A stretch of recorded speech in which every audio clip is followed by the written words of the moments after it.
कि अगर एक ग्राफिक डिजाइनर है तो वो एवरेज मान ले कितना कमा सकता है वो, क्लाइंट को गाली भी दे दी। ऑनलाइन कोर्स लेना कितना ज्यादा वर्थ है, इसे क्योंकि लोगों क्लिक से भाई होएगा। कॉपी पेस्ट भी नहीं हो पाता, मैंने देखा है। हाँ कभी कभी ना एक डिजाइनर को ना अपने आप को लिमिट कर देना चाहिए कि यो ऊंट के ऊपर पेंगुइन क्यों बिठा दिया तुमने, ये क्यों कर दिया है।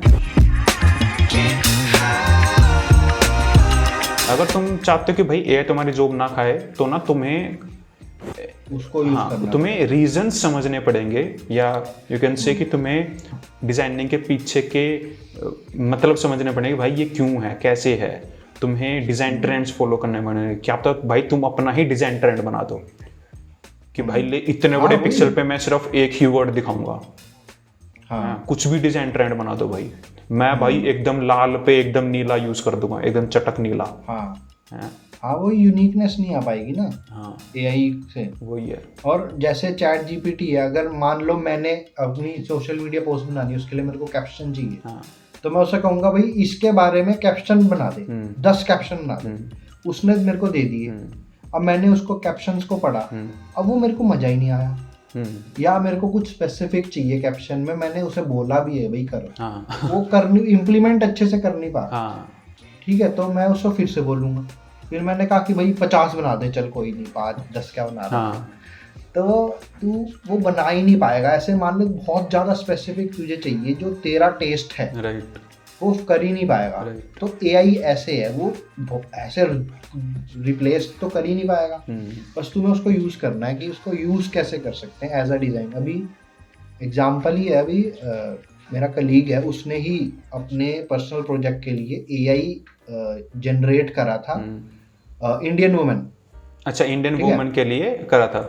हाँ हाँ, तो उसने इंडियन वुमेन बनाई एआई से। हाँ ठीक है, बाकी उसने फिर अपनी जो डिजाइनिंग स्किल्स हैं उसको यूज करके अलग प्रेजेंटेशन बना दी। तो उसने दो जो डिजाइन ट्रेंड्स हैं उनको मिक्स कर दिया, अच्छा। है ना। तो अगर हम खाली एआई को कहें कि ये ऐसे कर दे, मिक्स कर दे, हाँ। तो वो कर ही नहीं पाएगा। एक एवरेज जो डिजाइनर है, ठीक है, ग्राफिक डिजाइनर लगा लो, चलो ग्राफिक डिजाइनर के बारे में बात करते हैं कि अगर एक ग्राफिक डिजाइनर है और वो 1 साल या 2 साल के एक्सपीरियंस पे है, ठीक है, तो वो एवरेज मान ले कितना कमा सकता है वो, कि ईयरली या मंथली कोई भी कितना एवरेज कमा सकता है। या वो मतलब दो पर्सपेक्टिव में सोचियो कि एक तो फ्रीलांस काम कर रहा है या वो एक कॉर्पोरेट में काम कर रहा है, ठीक है, तो वो एवरेजली कितना कमा सकता है। वही एज अ फ्रीलांस ऐसे कोई रेंज, स्पेसिफिक रेंज तो है नहीं, क्योंकि सबकी फ्रीलांसिंग स्किल्स पे डिपेंड करती है, क्लाइंट लाने की कैपेबिलिटी पे डिपेंड करती है ना, और वर्सेटैलिटी और आपका पोर्टफोलियो कैसा है। अगर जो स्पेसिफिक इंसान, एक डिज़ाइनर खाली फ्रीलांसिंग कर रहा है, अगर वो स्टार्ट भी कर रहा है ना, तो उसको वही बेसिक मेहनत तो करनी पड़ेगी। स्टार्टिंग में मिलेगा नहीं क्लाइंट, लेकिन फिर लोग है ना, फिर हार मान लेते हैं कि यार क्लाइंट नहीं मिल रहा, अरे यार इतना टाइम लगा लिया नहीं मिल रहा। वो करना ही पड़ता है, वो 1 महीने तो बस उसमें कर दो, जैसे यूट्यूब में होता है। यूट्यूब में आपको स्टार्टिंग में बहुत टाइम देना पड़ता है, हाँ। उसके बाद जाके थोड़ा सा रिजल्ट दिखता है। ऐसे फ्रीलांस में भी है कि आपको बहुत ज़्यादा पहले समझना पड़ेगा कि वो जो प्लेटफॉर्म यूज़ कर रहे हो वो काम कैसे करता है, क्लाइंट्स मिलते कैसे हैं, और फिर क्लाइंट मिलते हैं, अब वो धीरे धीरे होता है, धीरे धीरे अब जो इसमें करता रहेगा, हार नहीं मानेगा, करता जा रहा है, तो उसको फिर और क्लाइंट्स बनते रहेंगे। और बेसिकली 10,000 तो मिनिमम है। अगर कोई एक्चुअल में करना चाह रहा है फुल टाइम फ्रीलांसिंग, तो फर्स्ट मंथ अगर उसके स्किल्स भी मान लो एवरेज है, तो उसको 10,000 तो कम से कम मिल जाएंगे। अच्छा। बाकी डिपेंड करता है कि उसके नेगोशिएशन स्किल्स कैसे हैं, ये है। बाकी फिर आगे बढ़ते रहते हैं, क्लाइंट बनते रहते हैं, एक्सपीरियंस आता रहता है, तो उसके हिसाब से तो फिर वो अपना देखता रह सकता है। और बाकी कॉर्पोरेट में भी, जो अगर डिज़ाइनर कॉर्पोरेट में फ्रीलांस करना चाह रहा है, तो फ्रीलांस फिर उसकी एक तरीके से सेकंड जॉब ही है। हाँ, समझा। है ना। तो बस उसको थोड़ा और ज़्यादा टाइम लगेगा कंपेयर टू जो स्पेसिफिक फ्रीलांसिंग ही कर रहा है, पर थोड़ा ज़्यादा टाइम लगेगा। अगर वो ट्राई कर रहा है, रोज़ ट्राई कर रहा है, कोशिश कर रहा है, हार नहीं मान रहा, तो फिर इवेंचुअली तो उसे मिल ही जाएगा। अभी कोई ऐसी चीज़ है भाई जो तू सीख रहा है और एक्चुअली में उसके बाद क्या प्लान है कि कौन सी ऐसी स्किल है कि जो तू मतलब सीखना चाहेगा आगे जा करके? आगे जाके तो मैं मतलब स्किल client की से बात है। करना सीखना चाहूँगा। हाँ अच्छा और अभी करंट में? क्योंकि करंट में मैं वैसे जैसे ऑफिस में ज़्यादा अवॉइड करता हूँ कि क्लाइंट से मैं डायरेक्ट बात ना करूं। अच्छा। क्योंकि क्लाइंट फिर फालतू की बात करता है तो गुस्सा आ जाता है ना। हाँ तो एक तरीके से ये भी स्किल ही है कि आपको क्लाइंट को मनाना है कि हाँ। सर नहीं अभी नहीं अब नहीं होएगा, हो पाएगा। आपको हम कल दे देंगे या मतलब मैनेज करना है जैसे भी है, हाँ। क्लाइंट से मैनेज करना। तो ये भी एक तरीके का स्किल ही है, कम्युनिकेशन हाँ। स्किल है कि आपको शांत रहना, हाँ क्लाइंट को गाली नहीं देनी भले ही क्लाइंट कितना कुछ कहे तो उसको ऐसे हैंडल करना कि काम हो जाए हमारा, क्योंकि भाई at the end of the day client ही पैसे दे रहा है हमें, हाँ। है ना। तो वही है कि कम्युनिकेशन लेवल हैंडल कैसे करना है क्लाइंट को, वो स्किल है जो मैं चाहूँगा कि वो सही हो जाए मेरा, तो वो मैं कोशिश कर रहा हूँ सीखने का। तेरे को क्या लगता है कि भाई एक जो डिज़ाइनर है, एक न्यूबी डिज़ाइनर है या वो डिज़ाइनिंग स्टार्ट करना चाह रहा है, ठीक है, तो उसके लिए जितने भी ऑनलाइन कोर्सेज जो अवेलेबल है, ठीक है, महंगे महंगे कोर्सेज है, 20,000 30,000 50,000 हाँ ऐसे भी कोर्सेज है, 200 रुपये वाले कोर्सेज भी है, ठीक है, 50,000 वाले कोर्सेज भी है, इवन कि यूट्यूब है तो मान लो सब कुछ फ्री ही है, ठीक है। तो तेरे अकॉर्डिंग क्या लगता है कि भाई वो एक्सपेंसिव ऑनलाइन कोर्सेज लेना या फिर जो सर्टिफिकेशन जो लेते हैं डिजाइनर्स, वो कितना ज़्यादा वर्थ है? मतलब सर्टिफिकेट्स की कितनी ज़्यादा वर्थ है और एक ऑनलाइन कोर्स लेना कितना ज़्यादा वर्थ है? वर्थ तो सबकी है, एक वे में हर चीज़ की वर्थ है, सर्टिफिकेट्स की भी वर्थ है, ऑनलाइन कोर्सेज की भी वर्थ है। क्योंकि अगर तुम्हें कोर्स सर्टिफिकेट मिल भी नहीं रहा लेकिन तुम्हें नॉलेज मिल रही है, उस नॉलेज को यूज़ करके तुम पोर्टफोलियो में नॉलेज डाल सकते हो, है ना। तो वो नॉलेज हर जगह मिलेगी। बाकी बात रही महंगे कोर्सेज की, वो डिपेंड करता है आपका बजट कितना, आप करना चाहते हो नहीं करना चाहते एक्चुअल में करना, क्योंकि बहुत सारे लोग होते हैं कोर्स ले लेते हैं, करते नहीं है, छोड़ देते बीच में, है ना। तो जैसे मैंने करा था, मैंने यूडेमी से करा था। यूडेमी पे सस्ते कोर्स हैं, 300 400 500 रुपए के कोर्स हैं। बाकी वो सारे कोर्स उसमें यही रेंज में है। मोस्टली डिपेंड करता है आप कौन सा कोर्स चूज कर रहे हो, क्योंकि कोई कोई कोर्स होते हैं वो 2 घंटे की क्लासेस हैं बस, कोई कोई कोर्सेज हैं वो 40 घंटे की क्लासेज है ना। तो अब 2 घंटे का और 40 घंटे का डिफरेंस तो है ना, लेकिन प्राइस 400 रुपये ही है बस। तो वो पहले आपको रिसर्च करनी पड़ेगी उस कोर्स को लेने से पहले कि भाई उसका सिलेबस क्या है, वो क्या सिखा रहा है, और जो टीचर है उसकी जो ऑनलाइन प्रेजेंस है, ऑनलाइन उसके स्टार्स कितने, रेटिंग क्या है उसकी, है ना। समझ गया।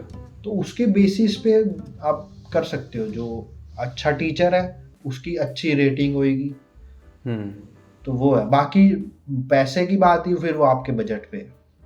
आप गूगल का कोर्स कर लो या आप यूडेमी से 300 रुपये का कोर्स कर लो, वो आप पे डिपेंड करता है। और फिर सर्टिफिकेशन मिलेगा, सर्टिफिकेशन की वैल्यू होती है, ऑब्वियसली होती है। अगर कोई रिक्रूटर उठाएगा आपका रिज्यूमे, उसमें लिखा होगा आपको गूगल से सर्टिफिकेशन मिला, तो पहले आपको कॉल करेगा वो, है ना। और कंपेयर टू किसी का सर्टिफिकेशन नहीं है लेकिन उसका पोर्टफोलियो अच्छा, वो पोर्टफोलियो देखेगा लेकिन वो बाद में देखेगा, वो पहले गूगल वाले का देखेगा, है ना। कि भाई अगर सर्टिफिकेशन करी तो भाई एक्चुअल में करी है या वो वैसे ही कुछ भी फेक कर रहा है। हाँ, तो वही है, बस वैल्यू हर चीज की है, तो सब कुछ देख के चलना पड़ता। मान लो तुम्हें अभी भी एक एक्स अमाउंट ऑफ नॉलेज है, ठीक है, तो कौन सी ऐसी डिज़ाइन टूल्स या टेक्निक्स या कुछ बातें हैं जो भाई तूने चाहा था कि अगर वो तेरे को पहले मिल जाती, ठीक है, जब तुमने अपना करियर स्टार्ट करा था, जो चीज़ें मान लो तुम्हें आज पता लग रही है, कुछ चीज़ें होंगी जो तुम्हें आज पता लग रही है, तो ऐसी कौन सी चीज़ें थी जो तो एक्सपेक्ट करते थे भाई अगर ये भाई मेरे को पहले पता लग जाती ना, सो मे बी सिनेरियो थोड़ा डिफरेंट होता, सिचुएशन थोड़ी डिफरेंट होती, क्या होता मैं थोड़ा और किसी और इससे अच्छे ऑर्गेनाइजेशन में होता है, या मैं किसी एमएनसी में होता है एज ए डिज़ाइनर, राइट। तो कोई ऐसी चीज़ है कि जो मतलब तू चाहता है कि वो तेरे को पहले पता चलती? ऐसी तो वैसे स्पेसिफिक कोई नहीं है, लेकिन वही है, नॉलेज रिसर्च वगैरह आपको खुद करनी पड़ेगी, उसके बेस पे ही कहीं ना कहीं तो जाओगे, है ना। अब मैं ये नहीं कह सकता कि ये कंपनी मेरे को पहले मिल जाती, क्योंकि ये कंपनी मेरे को तभी मिली है जब मेरा कुछ एक्सपीरियंस ऑलरेडी था, है ना। तो ऐसे कोई स्पेसिफिक नहीं है, बस आपको स्टार्ट करना, कहीं ना कहीं से स्टार्ट करना है, अपने स्किल्स पे काम करो, इम्प्रूव करो, पोर्टफोलियो बनाओ और अपने आप को शोकेस करो, अपना शो ऑफ कर दो भाई, ये भाई मैंने ये बनाया है, देख लो, है ना। तो कोई ना कोई तो देखेगा, तो कहीं ना कहीं से स्टार्ट, आप बस स्टार्ट करो, ये है। तू क्या एडवाइस क्या देना चाहेगा किसी भी फ्रेशर या बिगिनर ग्राफिक डिज़ाइनर को? कोई भी 2 या 3 एडवाइस या 5, कोई एडवाइस एक लाइन में, जो कि वो बंदा समझ करके थोड़ा सा अभी से मान लो उन चीज़ों पे काम करना स्टार्ट कर दे।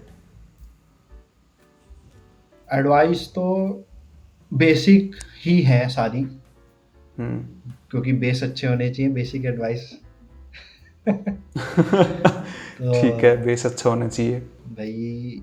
बेस क्या, वही पहली तो यही है कि भाई तुम स्टार्ट करो। बहुत सारे लोग होते हैं स्टार्ट ही नहीं करते, कि भाई रुक जा यार, वो होने दे तब मैं करूँगा, यार ये होने दे, वो करूँगा तब करूँगा, यार ये हो जाए तब मैं करूँगा, वो कभी होएगा ही नहीं। ये बोल रहा है कि भाई अगर मेरे पास इतना एलियनवेयर का लैपटॉप होता या पीसी होता तो मैं उस पर ऐसा अच्छा ग्राफिक डिजाइन करता, या इतनी रैम वाला वो होता तो मैं ग्राफिक डिजाइन करता। मतलब बात ये कि तुम्हारे पास जो भी है तुम एक बार उससे स्टार्ट कर लो। स्टार्ट करो। क्योंकि बहुत फोन में भी कर सकते हैं लोग, आजकल बहुत अच्छे डिजाइन बनाते हैं, बहुत करते हैं। तो वो बस स्टार्ट करो। लोग पहले करते थे ना पिक्सआर्ट वगैरह पे, भाई लोग पता नहीं क्या क्या बना देते थे। भाई इंस्टाग्राम वगैरह एडिटिंग फोटो डालते थे ना पहले, जब इंस्टाग्राम आया ही था तब पिक्सआर्ट वगैरह पिक्सेल्स यही चलता था सारा, वो भी एडिटिंग ही थी, राइट। तो ये है कि भाई बस स्टार्ट करो, कल का वेट ना करो, बस कर दो, बस ये है डिजाइन में। तो डिजाइन में क्या, हर जगह ही यही है। वही कि अगर भाई तुम्हें आइडिया भी नहीं आना, तुम कर दो, तुम कॉपी पेस्ट कर दो, कुछ कॉपी पेस्ट ही कर दो, कुछ भी करो। कहीं ना कहीं से लोगों से भाई कॉपी पेस्ट भी नहीं हो पाता, मैंने देखा है। कॉपी पेस्ट भी नहीं हो पाता। वो बोलेगा भाई, अब कभी कभार ना कैसा होता है ना कि क्लाइंट ना आके बोल दे कि भाई एक काम कर दे, कि ये डिजाइन दिख रहा है, ये ठीक है, बना दे, मेरे को ऐसा डिजाइन बना करके दे दे, एग्जैक्टली ऐसे ही बोलते हैं कि एग्जैक्ट दे दे, कंटेंट मेरे को एग्जैक्ट दे दे।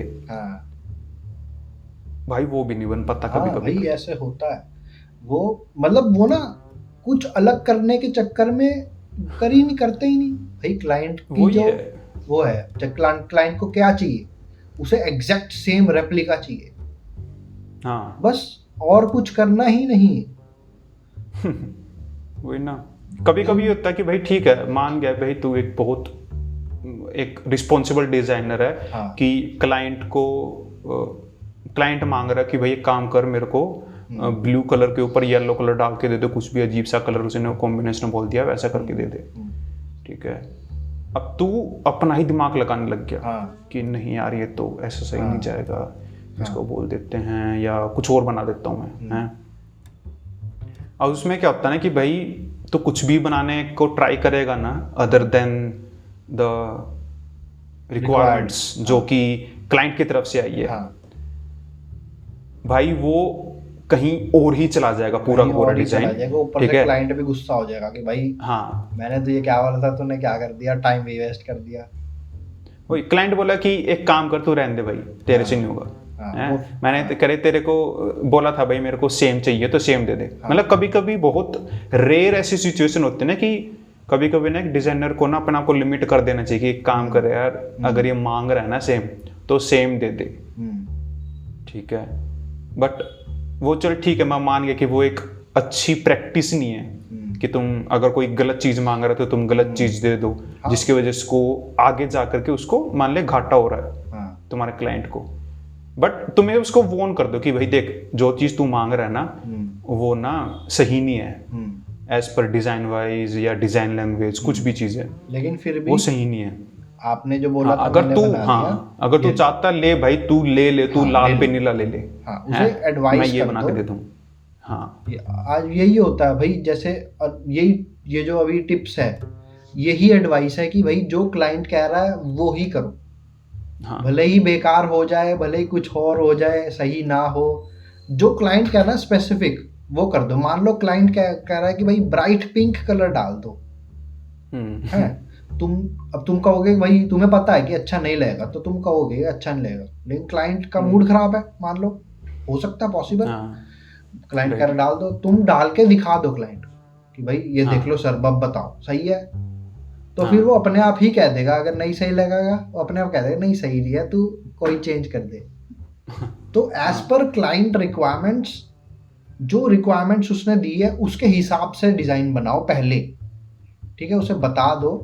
और वही जैसे तुमने कहा है कि भाई एडवाइस कर दो कि भाई सर देखो ऐसा नहीं हो रहा, लेकिन मैंने फिर भी आपका जो आपने कहा था वो मैंने करके दे दी, कि तुम्हारा मन रखने के लिए एक हाँ। तुम्हारे अकॉर्डिंग कॉपी है और एक ही मेरे अकॉर्डिंग कॉपी। तुम ए बी टेस्टिंग भी कर सकते हो, ठीक है भाई, क्लाइंट ने जो बोला बना दिया, अब मैंने एक काम करता हूँ, थोड़ा सा रफली मेरा वाले बना के देख लेता हूँ, हाँ। जिसमें ज़्यादा टाइम ना लगे तुम्हारा, ठीक है, वो भी बना के दिखा दो। अब उसको ना तुम मतलब कंपेयर करके दिखा सकते हो, भाई ये तुमने मांगा था, ये मैंने बनाया है, हाँ। अब देख लो तुम्हें इसमें से कौन सा चाहिए। हम्म, क्योंकि ये ना एक और पॉइंट होता है कि ना मान ले कोई फ्रीलांस डिजाइनर जो होएगा ना, उसको ना यहाँ पे बहुत ज़्यादा दिक्कत आती है ग्रो करने में, कि वो डिजाइनिंग तो करे जा रहा है, प्रोजेक्ट्स उठाया जा रहा है, बट वो ना एक जगह लिमिट हो जाता है एज पर प्रोजेक्ट की वैल्यू लगा ले या प्रोजेक्ट के टाइप्स लगा ले, वो लिमिट हो जाता है। क्यों? क्योंकि प्रॉब्लम क्या आती है ना कि भाई वो डिज़ाइनर अभी भी ना एक ऐसे फेज में है जहाँ पे ना उसको कोई कुछ सिखा नहीं रहा है या उसको कोई ना सजेस्ट नहीं कर रहा चीज़ें। हाँ, वो जो भी चीज़ दे रहा है कि मतलब मान लो उसने कोई भी डिज़ाइन सबमिट करा, ठीक है, सामने वाले क्लाइंट को भी आइडिया नहीं है कि क्या डिज़ाइन होना चाहिए, ना इसको आइडिया, डिज़ाइनर को आइडिया कि क्या होना चाहिए, उसने कुछ भी सबमिट करा, उसने ले लिया, काम डन। मतलब किसी भी साइड से नॉलेज एक्सचेंज हो ही नहीं रहा है, ठीक है। तो ये ना एक बहुत बड़ी दिक्कत हो जाती है कि अगर तुम्हारा क्लाइंट को भी नहीं पता कि डिज़ाइन कैसा होना चाहिए, ना तुम्हें पता कि कैसा डिज़ाइन होना चाहिए, तो भाई उसमें इतनी दिक्कत आती है ना कि भाई तुम पता नहीं क्या ही डिज़ाइन जाके सबमिट होएगा, क्या ही डिज़ाइन अपलोड होएगा, भगवान जाने फिर तो। हाँ, वो फाइनल प्रोडक्ट जो होता है, क्योंकि वो ही देखते हैं लोग। हाँ, अब लोग देखेंगे, अब भाई ऑडियंस में लाखों तरीके के लोग बैठे हैं, हजारों तरीके के डिजाइनर बैठे हैं जो तुम्हारी कमेंट सेक्शन में मारने के लिए रेडी है, हाँ। ठीक है, वो भाई आते ही तुम्हारा चालू कर देंगे रोस्ट करना। ऐप बेकार लग रहा है, क्या यो element क्या है बना ये दिया, यो ऊंट के ऊपर पेंगुइन क्यों बिठा दिया तुमने, ये क्यों कर दिया है भाई, कुछ भी बोलेंगे भाई। तो मतलब इतना ये चीजें ना मतलब कहीं ना एक न्यूबी डिजाइनर को ना अफेक्ट कर रही कि भाई ना उसी कंपनी को पता, ना क्लाइंट को पता, ना उसको पता, ना उसके कलीग्स को पता कैसे करना कैसे नहीं करना, बस चल रहा है काम। हाँ, कुछ भी जा रहा है फिर, और फिर लोग बोलते कि भाई यार मेरे को तो यार अभी भी 100 रुपए वाला ही लोगो बनाने को मिलता है। हाँ। है ना, ये दिक्कत है भाई। लोग बोलते कि यार भाई तूने कैसे क्रैक कर लिया 10,000 20,000 1 लाख का लोगो, मेरे को तो 100 रुपए का 100 रुपए मिलते एक लोगो बनाने के, मेरे को तो 300 रुपए मिल रहे एक पोस्टर बनाने के। हाँ, क्योंकि भाई तुम सीख नहीं रहे हो या तुम कहीं भी ना एक एड ऑन वैल्यू नहीं दे रहे हो। क्योंकि अगर क्लाइंट ना समझ है, क्लाइंट अनएजुकेटेड है डिजाइन लैंग्वेज में, तो एक डिजाइनर की रिस्पॉन्सिबिलिटी बनती है कि तुम उसको सिखाओ कि भाई जो तू मांग रहा है ना वो नहीं चलेगा। हाँ, उनको बताना पड़ता है, समझाना पड़ता है कि सर तुम्हें ही उसको एजुकेट करना पड़ेगा। हाँ। कि सर जैसा लोगो तुम मांग रहे हो ना, ठीक है मैं बना के दे दूंगा, बट उसमें मान लो attract जब नहीं लोगो कर छोटा पाएगा होएगा, audience को। हाँ वो कि मीनिंग भाई नहीं बता इस, पाएगा जो आपको हाँ बताना कि इस कलर के पीछे ना वो फील नहीं आएगी यूजर को। हाँ हाँ वो बहुत सारे पॉइंट है भाई जो आज के जो जितने भी डिजाइनर्स हैं वो लैक कर जाते हैं। बेसिकली डिजाइन के पीछे स्टोरी नहीं पता चलती किसी को, बस वो डिजाइन देखते हैं। इसलिए जो पोर्टफोलियो के डिजाइन्स होते हैं और जो क्लाइंट के डिजाइन्स होते हैं वो अलग अलग होते हैं, है ना।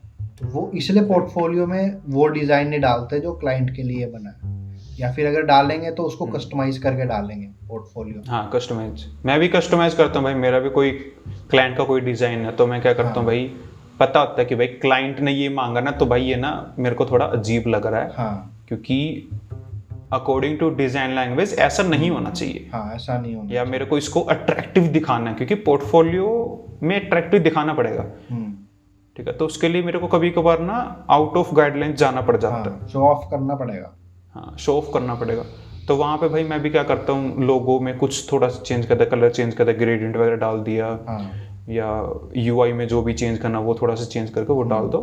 ठीक है भाई, अब ये मेरे पोर्टफोलियो के लायक बन गया, अब मैं इसको इंक्लूड कर सकता हूँ। So that's it for this episode guys. I think कि आपको इसमें बहुत सारी चीज़ें सीखने को मिली होगी हरमन से। एंड अगर आपको वीडियो अच्छी लगी तो आप इस वीडियो को लाइक करना और अपने डिजाइनर फ्रेंड्स के साथ शेयर कर दो इसको।